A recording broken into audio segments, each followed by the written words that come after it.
Faith Alone Saves, CBT Believer Students presents Lent Devotion 40th Day.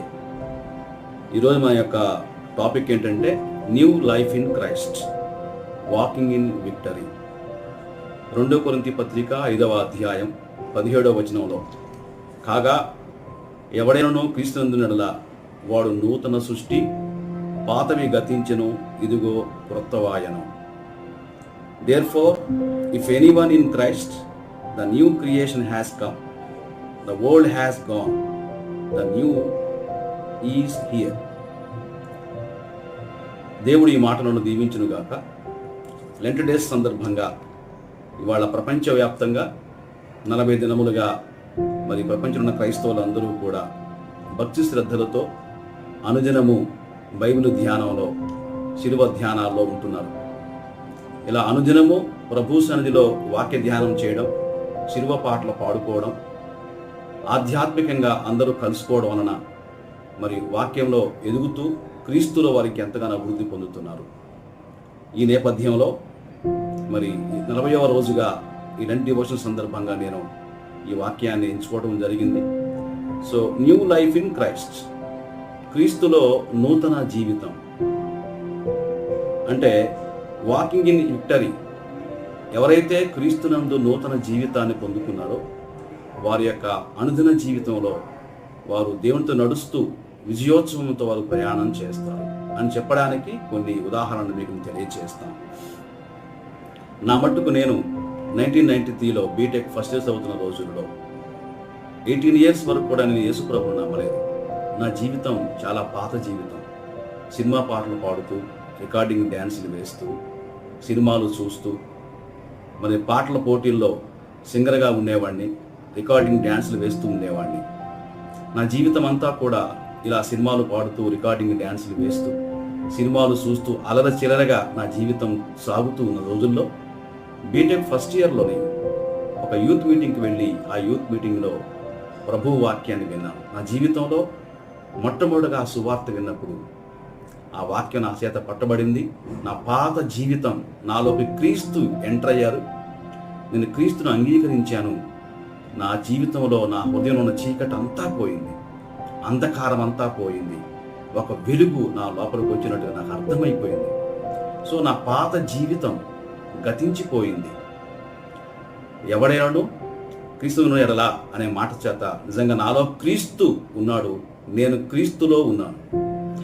రోమపత్రిక 8వ అధ్యాయం 1వ వచనం ప్రకారంగా మరి ఇప్పుడు క్రీస్తు యేసునందున్న వారికి ఏ శిక్షా విధి లేదు. No condemnation in Christ Jesus అని రాయబడింది. క్రీస్తులోకి వచ్చిన వానికి ఏ శిక్ష లేదు, ఇక చీకటి లేదు, ఇంకా అంధకారం లేదు. నా జీవితం సినిమాలు చూస్తూ, సినిమా పాటలు పాడుతూ, రికార్డింగ్ డ్యాన్సులు వేస్తూ అలరి చిల్లగా ఉన్న నా జీవితం ఒక్కసారిగా బీటెక్ ఫస్ట్ ఇయర్లో 1993 జనవరి 26వ తారీఖున నా జీవితం మారిపోయింది. ఒక నూతన జీవితాన్ని ఆ రోజు నేను జీవిస్తున్నాను. నూతనమైన జీవితం. నిజంగా చెప్పాలంటే క్రీస్తునందు ఉన్న వారి యొక్క జీవితాలు మనం పరిశీలన చేసినట్లయితే, ఒకప్పుడు సౌలు క్రీస్తుకి విరోధంగా ఉండి మత పిచ్చగాడుగా ఉన్నాడు. అంటే ఒక ఉగ్రవాదిగా ఉన్నాడు. ఆ ఉగ్రవాది ఉన్న వ్యక్తి అంటే ఒక టెర్రరిస్ట్గా ఉన్నాడు. టెర్రరిస్ట్గా ఉన్న సౌలు ఎప్పుడైతే దమస్కు మార్గంలో క్రీస్తు ఆయన దర్శించినప్పుడు తన జీవితం మారిపోయింది. ఈ భూమి మీద క్రైస్తవులు ఎవరూ లేకుండా చేద్దామని కంకణం కట్టుకున్న సౌలు లాస్ట్కి టెర్రరిస్ట్ నుంచి ఎవాంజలిస్ట్గా మారిపోయి నూతన జీవితాన్ని జీవించాడు. నిజంగా ఆ సౌలు జీవితం మారడం, నూతనంగా మారడం, నూతన సృష్టి అయిపోయాడు, న్యూ క్రియేషన్గా మారిపోయాడు. నిజంగా ఆయన చేసిన సేవ ఎంతో గొప్పది. 2 ఖండాలు తిరిగి గొప్ప సేవ చేశాడు. నిజంగా చెప్పాలంటే క్రీస్తులో మరి న్యూ లైఫ్, నూతన జీవితం అంటే అర్థం ఏంటంటే మనందరికీ తెలుసు. మరి క్యాటర్ పిల్లర్ టు బటర్ఫ్లై, ఒక గొంగళి పురుగు జీవితం ఎలా ఉంటుంది? గొంగళి పురుగు జీవితం ఎంత భయంకరంగా, నల్లగా దాన్ని అంటుకున్న దాన్ని చూసినా ఎంతో మనకి మరి అసహ్యం పుడుతుంటుంది. అలాంటి గొంగళి పురుగు ఒక రోజున ఒక సుప్తావస్థలోకి వెళ్ళి అది బటర్ఫ్లైగా, అందమైన సీతాకోక చిలుకగా, రంగులు కలిగిన సీతాకోక చిలుక మారుతుంది కదా. అంటే న్యూ లైఫ్ ఇన్ క్రైస్ట్ అంటే అదే అర్థం. ఒక గొంగళ పురుగు ఎలాగా మరి ఆ సీతాకోక చిలుకగా రంగులు రంగులుగా అందంగా మారిపోతుందో, అలాగే క్రీస్తునందున్నవాడు నూతన సృష్టి అంటే అర్థం అదే.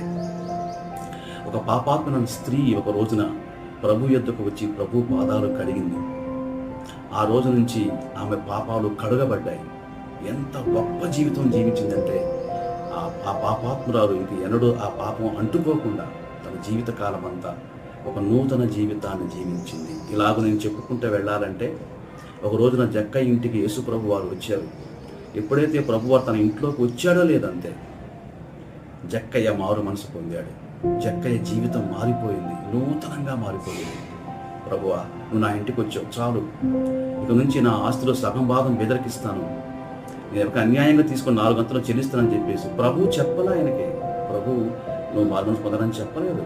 తన జీవితం అంతా కూడా ప్రభువు తనలోకి రాగానే, తన ఇంట్లోకి రాగానే, క్రీస్తు మన ఇంట్లోకి వస్తే, మన ఒంట్లోకి వస్తే, మన లోనికి వస్తే జీవితం, జక్కయ్య జీవితం ఎలా మారిపోయిందో, సౌలు జీవితం ఎలా మారిపోయిందో, నా జీవితం కూడా ఎలా మారిపోయిందో, ఒక పాపాత్ముని స్త్రీ జీవితం మారిపోయింది.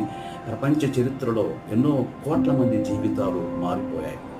సో న్యూ బర్త్, మరి న్యూ లైఫ్, న్యూ క్రియేషన్ అనే మాటలు మనం నూతన సృష్టి, మనం ఉన్న సృష్టి ఉంది కదండి, ఈ సృష్టి కంటే ఒక కొత్త సృష్టి మన జీవితంలో ఏర్పడిందన్నమాట. కాబట్టి మరి మనమందరము ఎవరైతే క్రీస్తునందు ఉన్నారో నూతన సృష్టిగా ఒక నూతనమైన జీవితాన్ని మనం జీవించాలి. లోకంతో మనకు పని లేదు, చేయరాశలు, నేత్రాశలు, జీవపు డంబాలతో మనకు పని లేదు.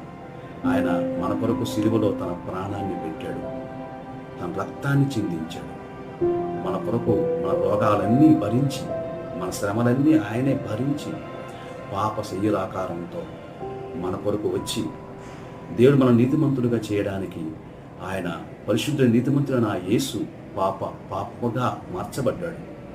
అందుకే సిలువలో మన కోసం చేసిన ప్రభు త్యాగాన్ని బట్టి ఇవాళ మనందరికీ గొప్ప రక్షణ భాగ్యం దొరికింది. ఇప్పుడు క్రీస్తు యొద్దకు వచ్చిన వారికి శిక్ష లేదు, ఇక మరణం లేదు, రెండవ మరణం లేదు, నరకం లేదు, నిత్య జీవాన్ని, నిత్య ఆనందాన్ని, చెప్పనాశక్యమును మహిమాయుక్తమైన సంతోషాన్ని యేసుక్రీస్తు ద్వారా మనం పరలోకంలో పొందబోతున్నాం. కనుక మనం అందరం నూతన సృష్టిగా ప్రభువు నుండి విశ్వాసముతో, అబ్రహాం ఎలాగైతే దేవునితో నడిచాడో, నోవహు ఎలాగైతే దేవునితో నడిచాడో, మరి మనమందరం కూడా అలాగే నూతన సృష్టిగా మార్చబడాలి. ఒకప్పుడు పేతురు దుడుకుతనంగా ఉండేవాడు, కానీ యేసు ప్రభు పక్కనే ఉన్న పేతురు జీవితం మారలేదు. అపోస్తలులో 12 మంది యేసు ప్రభు పక్కన తిరిగారు, పక్కన పడుకున్నారు, ఆయన పక్కన మాట్లాడారు. కానీ వారిలో క్రీస్తు పక్కన ఉన్నంత మాత్రం ఉపయోగం లేదు. కానీ క్రీస్తు ఎప్పుడైతే వాళ్ళ హృదయాల్లోకి వచ్చాడో 12 మంది అపోస్తలులు భూలోకాన్ని తలకిందులు చేశారు. ఇవాళ క్రీస్తు మన వెలుపల ఉన్నాడా? మనలో ఉన్నాడా? ఇక జీవించమని నేను కాదు, నా యందు క్రీస్తే జీవించున్నాడని పౌలు చెప్పాడు. ఇక జీవించే జీవితం నా కొరకు కాక క్రీస్తు కొరకే నేను జీవిస్తున్నానని చెప్పాడు. కాబట్టి మనమందరం కూడా నూతన సృష్టిగా మార్చబడిన మనమందరం క్రీస్తు కొరకే జీవించాలి. మనలో మనం జీవించకూడదు, మనలో లోకం జీవించకూడదు, మనలో క్రీస్తే జీవించాలి. అలాగున ఈ లెంట్ డివైషన్లో మీలో క్రీస్తు జీవించేలాగా చూసుకొని క్రీస్తు కొరకే బ్రతుకుట క్రీస్తే చావైతే లాభం అనే నినాదముతో ప్రభువు కొరకు మనం బ్రతుకుదాం.